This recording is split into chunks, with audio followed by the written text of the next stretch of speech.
Okay, so picture this for a moment.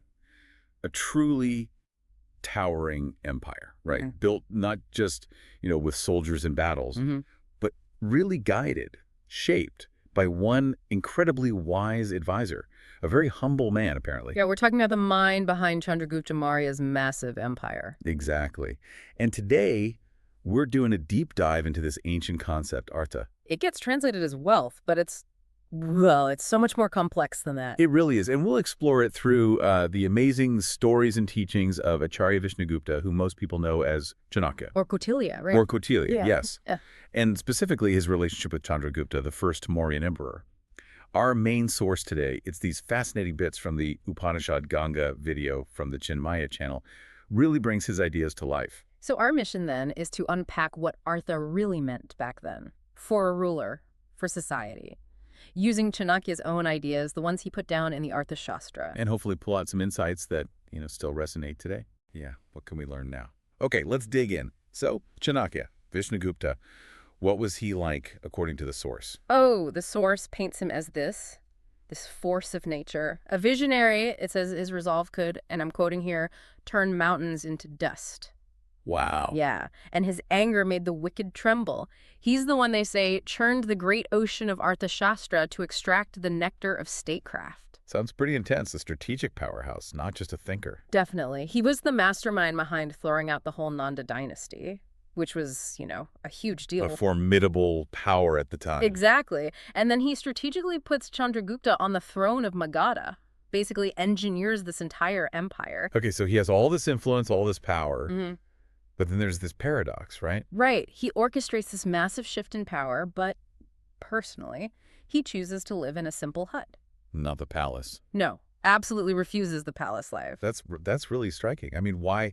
Was it just him being ascetic or The source suggests it was more than that. It seems like a very conscious choice. strategic humility? Kind of, yeah. The idea was apparently to stop people from becoming afraid of the royal household, the new rulers. Ah, okay. Yeah. So by living simply, he's showing power isn't about luxury, it's about integrity. Exactly. Building trust, avoiding that resentment that can fester when a new power takes over, it really set a tone. Okay, so Chandragupta's in charge now. Okay. Pataliputra, the capital, it's in flux, and Chanakya steps in as the Intra Mahamantri, the chief minister. Right. And he immediately starts laying down strict new laws, bringing order. Yeah. But then comes this test case. With a merchant. Yes, a wealthy merchant named Shresti Surat. He gets caught. What for? Red-handed with imported goods that were unmarked, tampered with, even had fake stamps. Serious stuff under the new rules. Okay, and Sarat, being rich and probably used to getting his way. Tries to pull some strings. He attempts to get a private meeting with Vishnugupta at night, expecting, special treatment. And Vishnugupta. Flatly refuses. Says, and this is a great line, he cannot waste the oil given by the people for a private interest. Wow. Lamp oil. He's making a point about public resources. A huge point. Even something that small. Public resources are for public good, period. Sets an incredibly high bar from the start. And this encounter leads to a core teaching, doesn't it, about Purushartha? Yes, the four aims of life. You've got dharma, duty, righteousness, kama, desire, pleasure, artha, which we're focused on, and moksha, liberation. Right.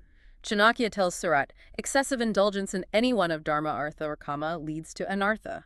Calamity, basically. Ruin. So too much focus on just wealth or just duty or just pleasure. Yeah. It throws everything off balance. Exactly, it leads to disaster. Which kind of raises the question, is artha, wealth, inherently bad then? But he says no, right? He makes a really important distinction. He does. He says, artha is the basis of Purushartha, and crucially, artha is not anartha. Meaning wealth isn't the problem itself, it's actually necessary. It's foundational. You need resources to fulfill your duties, pursue legitimate desires, support society. The real issue is how you get it and how you use it. That ethical dimension. Precisely. And this wasn't just talk. He lived it, and he expected the king to live it too. Which brings us back to Chandragupta visiting him in that hut. Yeah, the emperor keeps visiting his chief advisor in this simple hut, and Vishnugupta keeps refusing to move into the palace. It's a constant reminder. A visual lesson in priorities. You could say that. And Chanakya holds the king's feet to the fire, too. Doesn't let him off the hook. Like with the army and the grain. Exactly. He asks Chandragupta point blank, did your army pay for the grain they took from those villagers near Nandigram? They hadn't. It seems like they hadn't. So Vishnugupta has to spell out the difference between dan and dakshina. Okay, what's the difference there? Dava is like a gift, a charitable act, a social duty given freely. Dakshina is payment for services, for goods received. It's earned. So the army taking grain wasn't dhamma, it was just taking. It was an unpaid debt, theft, essentially, in his view. Which leads to another core teaching. Dharma is the root of Artha. Artha is the root of Rajadharma. Righteousness leads to prosperity, and prosperity supports good government. It all connects. It's all interconnected. And then he heads Chandragupta with this. No wealth is greater than grain. No enemy is greater than hunger. That feels incredibly relevant even now. Basic needs first. Absolutely. Forget fancy economics if people are starving. A stable society, a strong state, depends on feeding its people. So how should one acquire wealth then, according to Chanakya? Ethically. Well, he says, treat yourself as immortal when earning wealth. Meaning, play the long game. Yeah, think long term, be diligent, act with integrity, understand the lasting impact. But then the warning.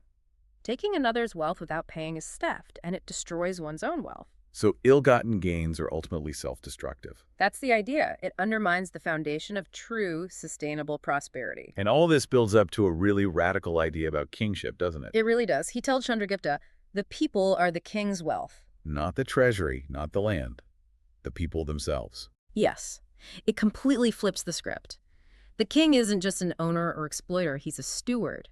The state's strength comes from the well-being, the prosperity, the thriving of its citizens. That's a profound shift in perspective. It is, and it gets tested, really tested. How so? Well, word gets back to Chandragupta that some prestigious citizens... Oh?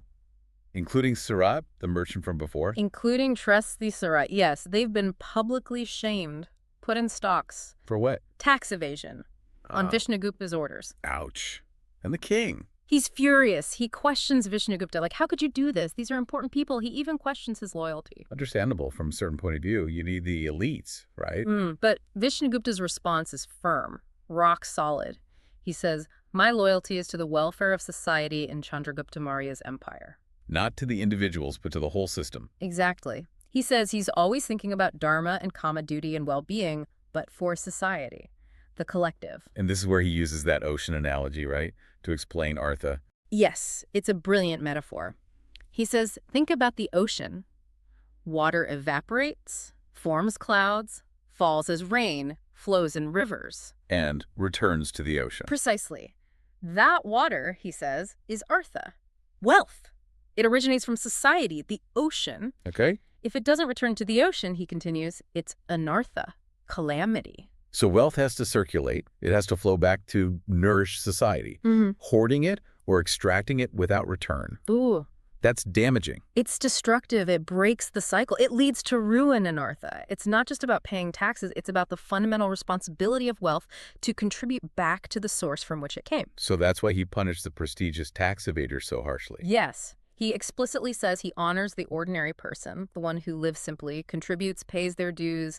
They ensure the water returns to the ocean. Not the elites trying to keep it all for themselves. Right. Their actions, their hoarding, leads to anartha for everyone. It wasn't about their status. It was about their impact on the cycle, on society's well-being.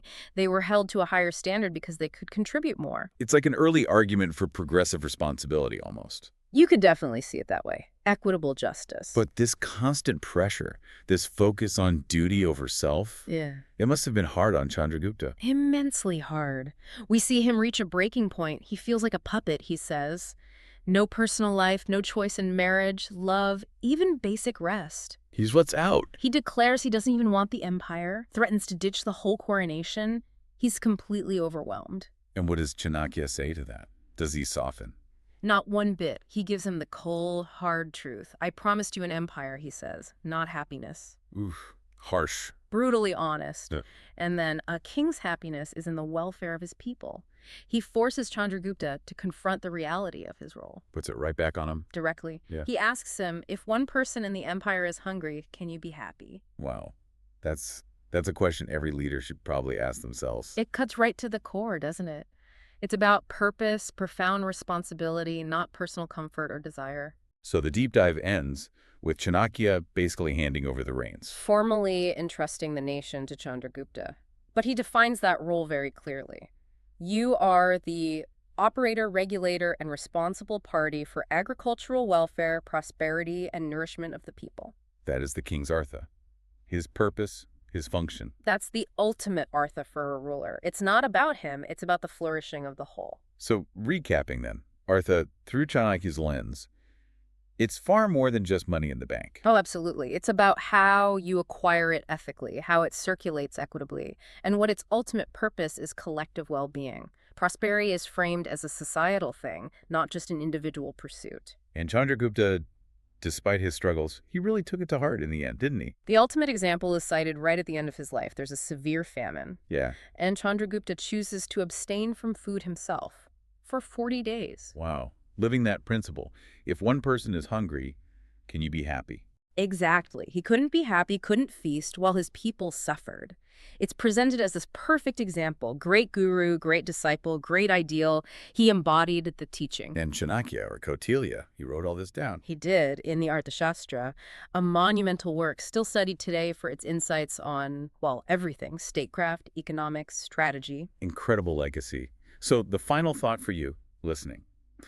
What does achieving Artha really mean in your life? Yeah, is it just about piling up personal gain? Or does true prosperity, the kind Chanakya envisioned, always have to connect back? Does it have to nourish that broader ocean, your community, your society? Something to really think about. Definitely. We hope this deep dive gave you some food for thought on wealth, purpose, leadership. Join us next time. Yes. Next time we're diving into another Purushartha, Kama, desire and pleasure through the really interesting life and works of Bhartrihari. It's going to be fascinating. Don't miss it.